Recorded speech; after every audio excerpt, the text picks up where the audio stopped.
नमस्कार दोस्तों, राधे राधे, जय श्री कृष्णा। शिव पुराण के अनुसार जो व्यक्ति सावन सोमवार के व्रत रखता है, भगवान शिव उसकी सारी मनोकामना पूर्ण करते हैं। सावन के सोमवार व्रत सुहागन स्त्रियों को सौभाग्य प्राप्ति एवं कुंवारी कन्याओं को उचित व तथा जो स्त्रियां निसंतान हैं उन्हें संतान प्राप्ति के लिए सावन के सोमवार व्रत श्रेष्ठ माने गए हैं। कोई भी उपवास बिना व्रत कथा के अधूरा माना जाता है। यहाँ आप जानेंगे सावन सोमवार की पवित्र कथा। सोमनाथ नाम का एक साहूकार था जो भगवान शिव का अनन्य भक्त था। उसके पास धन धान्य किसी भी चीज की कोई कमी नहीं थी, लेकिन उसके कोई संतान नहीं थी और वह इसी कामना को लेकर रोज शिव जी के मंदिर जाकर दीपक जलाता था कि हे भोले भंडारी, मुझे कब संतान का सुख प्राप्त होगा। क्या मैं अपनी संतान का सुख भोगे बिना ही इस दुनिया से चला जाऊंगा। भोले भंडारी, आप तो सबकी मनोकामनाएं पूरी करते हो, मेरी विनती भी सुन लो। तब भगवान प्रभु, यह साहूकार आपका अनन्य भक्त है, इसको किसी बात का कष्ट है तो आपको उसे अवश्य दूर करना चाहिए। देवी पार्वती साहूकार के घर संतान नहीं है, यह इसी बात से दुखी है। हे महादेव, तो आप इसे पुत्र का वरदान दे दीजिए। इस भक्त पर कृपा कीजिए। पार्वती साहूकार के भाग में पुत्र का योग है, ऐसे में अगर इसे पुत्र प्राप्ति का वरदान मिल गया तो वह केवल 16 वर्ष की आयु तक ही जीवित रहेगा।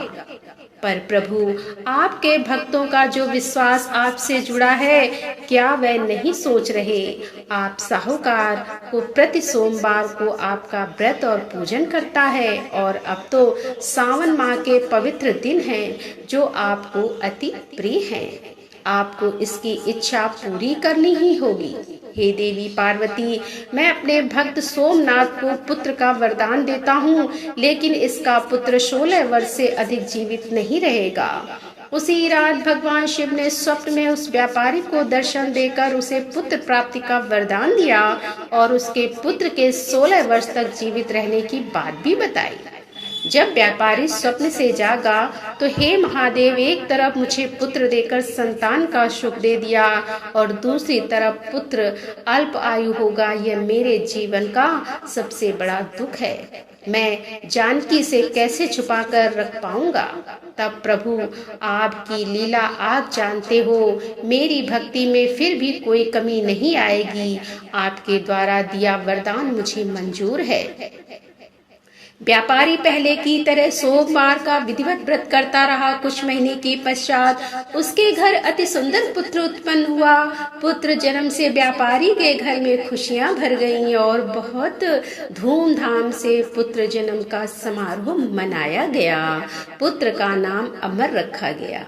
धीरे धीरे अमर 12 वर्ष का हुआ तो एक दिन दीपचंद, तुम अमर को काशी नगरी विद्या प्राप्ति के लिए ले जाओ और रास्ते में अमर के हाथों ब्राह्मणों को भोजन और दान दक्षिणा कराते हुए जाना।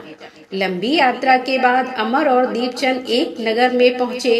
उस नगर के राजा की कन्या के विवाह की खुशी में पूरे नगर को सजाया गया था। निश्चित समय पर बारात आ गई, लेकिन वर का पिता अपने बेटे की एक आंख से कानी होने के कारण बहुत चिंतित था। उसे इस बात का भय रहता था कि राजा को इस बात का पता चलने पर कहीं वह विवाह से इनकार ना कर दे, इससे उसकी बदनामी होगी। यह लड़का मेरे पुत्र की उम्र का है और इस नगरी में नया है और कोई इसे नहीं जानता। क्यों ना इस लड़के को दूल्हा बनाकर राजकुमारी से विवाह करा दूं। विवाह के बाद इसको धन देकर विदा कर दूंगा और राजकुमारी को अपने नगर ले जाऊंगा। वर के पिता ने इसी संबंध में अमर और दीपचंद से बात की। दीपचंद ने धन मिलने के लालच में वर के पिता की बात को स्वीकार कर ली। अमर को दूल्हे के वस्त्र पहनाकर राजकुमारी चंद्रिका से विवाह करा दिया गया। राजा ने बहुत सा धन देकर राजकुमारी को विदा किया। अमर राजकुमारी से सच नहीं छिपा सका। उसने जाते हुए राजकुमार की ओढ़नी पर लिख दिया कि राजकुमारी चंद्रिका, तुम्हारा विवाह तो मेरे साथ हुआ था। मैं तो वाराणसी में शिक्षा प्राप्त करने जा रहा हूँ। अब तुम्हें जिस नवयुवक की पत्नी बनना पड़ेगा वो कान्हा है। पिताजी महाराज, मैं इस लड़के के साथ विदा होकर नहीं जाऊंगी। मेरा विवाह तो किसी और के साथ हुआ है जो अपनी विद्या पूरी करने के लिए वाराणसी गए हैं। राजा ने सब बातें जानकर राजकुमारी को महल में रख लिया। उधर अमर अपने मामा दीपचंद के साथ वाराणसी पहुंच गया। अमर ने गुरुकुल में पढ़ना शुरू कर दिया। धीरे धीरे वक्त बीता और अमर 16 वर्ष का हो चुका था।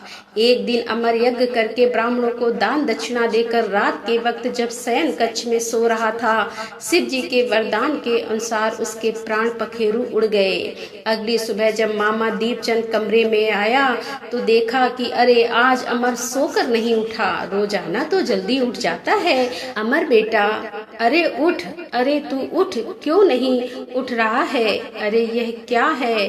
अमर, तू ऐसे कैसे इस दुनिया से चला गया? अरे ये क्या हो गया? मैं जीजा जी को क्या जवाब दूंगा? अमर मेरे भांजे, अरे उठ जा बेटा। प्रभु, ये कौन कितना विलाप कर रहा है? कौन भक्त इतना दुखी है? प्राणनाथ, मुझसे इसके रोने के स्वर सहन नहीं हो रहे हैं। आप इस व्यक्ति के कष्ट अवश्य दूर करें। देवी पार्वती, यह तो उसी व्यापारी का पुत्र है। मैंने इसे 16 वर्ष की आयु का वरदान दिया था। इसकी आयु तो पूरी हो गई। तब पार्वती जी बोली कि स्वामी, आप इस लड़के को जीवित करें, नहीं तो इसके माता पिता पुत्र की मृत्यु के कारण रो रो कर अपने प्राणों का त्याग कर देंगे।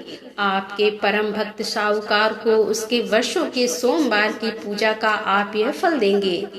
नहीं प्रभु, इस बालक को जीवन दान दीजिए। अपनी पूजा करने वाले साहूकार भक्त की पूजा को सफल कीजिए। प्रभु, देवी पार्वती, आज अपनी पूजा करने वाले परम भक्त के लिए मुझे यह विधि का विधान बदलना होगा। मैं अमर की जीवन रेखा से अल्पवायु योग हटाकर इसे दीर्घ आयु रहने का आशीर्वाद देता हूँ। तब माता पार्वती के आग्रह करने पर भगवान शिव ने उस लड़के को जीवित होने का वरदान दिया और कुछ ही पल में वह जीवित होकर उठ बैठा। शिक्षा समाप्त करके अमर मामा के साथ अपने नगर की ओर चल दिया। दोनों चलते हुए उसी नगर में पहुँचे जहाँ अमर का विवाह हुआ था। मामा जी, मैं काशी नगरी में रुककर यज्ञ का आयोजन करना चाहता हूँ।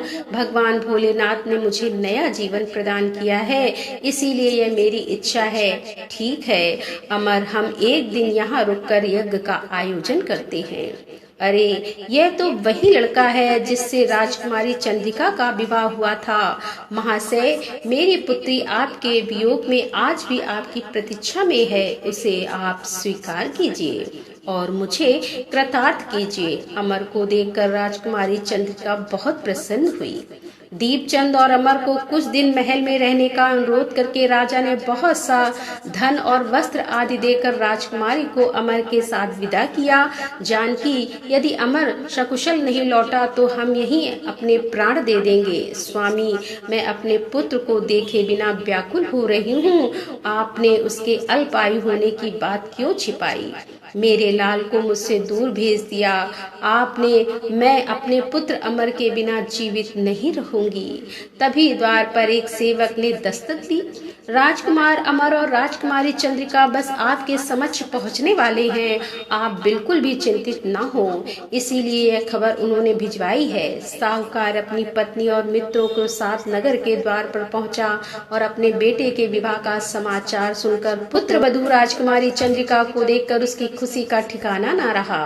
उसी रात भगवान शिव ने व्यापारी के स्वप्न में आकर कहा कि मेरे प्रिय भक्त सोमनाथ, मैंने तुम्हारे सोमवार के व्रत करने और व्रत कथा सुनने और तुमसे प्रसन्न होकर तुम्हारे पुत्र को लंबी आयु प्रदान की है। सदा दूसरों के कल्याण में मन लगाना तुम्हारा कल्याण हो वत्स। यह कहकर भगवान शंकर अंतर्ध्यान हो गए। तब भगवान शिव की भक्ति करते हुए सोमनाथ को मोक्ष प्राप्त हुआ। इसी प्रकार जो भी कोई सावन सोमवार का व्रत धारण करता है अथवा इस कथा को पढ़ता या सुनता है, उसके दुख दूर होकर उसकी समस्त मनोकामनाएं पूर्ण होती हैं। इससे लोक में नाना प्रकार के सुख भोग कर अंत में शिवलोक को प्राप्त होता है। तो दोस्तों, कैसी लगी आज की ये कथा? यदि कथा पसंद आई हो तो कमेंट में हमें जरूर बताएं। मिलते हैं अगली कथा के साथ, तब तक के लिए राधे राधे, जय श्री कृष्णा, हर हर महादेव, जय भोलेनाथ की।